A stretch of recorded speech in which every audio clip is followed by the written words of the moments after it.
It's good to have you back on, Ivy. And I know you've been expecting to see a turn for a while now in the housing market. What are you seeing? Well, thank you for having me, Sarah. It's great to be back on. Our April home building survey really showed an inflection point of demand starting to moderate. We've had significant affordability pressures. The monthly payment for a new home is up slightly over 40%. And I think the surge in rates is now finally giving people pause. Some of it is related to just hesitancy that they don't want to be buying at the top. But I think more than anything, it's about affordability. Our survey did see a pickup in cancellation rates. Admittedly, we didn't expect much, and it's well below normal. But I think there's been so much embedded equity, so we didn't expect a lot of cancellations, but it did tick higher. We did see a tick up in incentives. And some of the cancellations, by the way, we've heard from some of the hotter markets were actually private investors. So I think you're seeing a pause. Now, admittedly, it's mixed. There's markets that remain red hot. So we're seeing an inflection point.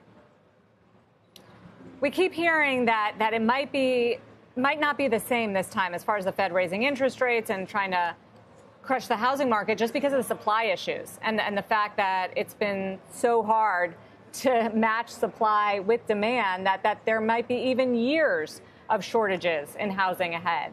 Is that something that you see colliding with this sort of weaker demand? Well, let's just talk about inventories right now in existing homes, inventories which are at historic record lows. We are starting to see sequentially inventories rising, and they have been rising, Sarah, but they just didn't stay in the market long enough to actually show up at the month end. But I'd say that you're probably going to see inventories declining less than they have and actually flattening out as more people are attempting to monetize, given all the appreciation. But when you look at the new construction market, backlogs, if you include all of development, including multifamily and single family, which also is inclusive of build for rent, we're currently at the highest levels that we've been since 1973. And those levels are going to, at some point, that backlog is going to get converted. Mm-hmm. And in the single family market, a lot of that backlog, a good third of it, is speculative because builders didn't want to commit to writing contracts and getting caught with inflation. So if we see the supply chain loosen, I even had a comment from one of my private builders that for the first time in Colorado, they're actually seeing inventory, that's standing inventory that they haven't seen.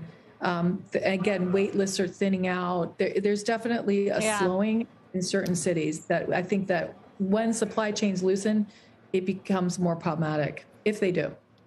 So how will all this, I'm hearing from my colleague Diana Olick, who I know you know well, how will it affect the build to rent trade, which she says you were at least bullish on that? Are you still?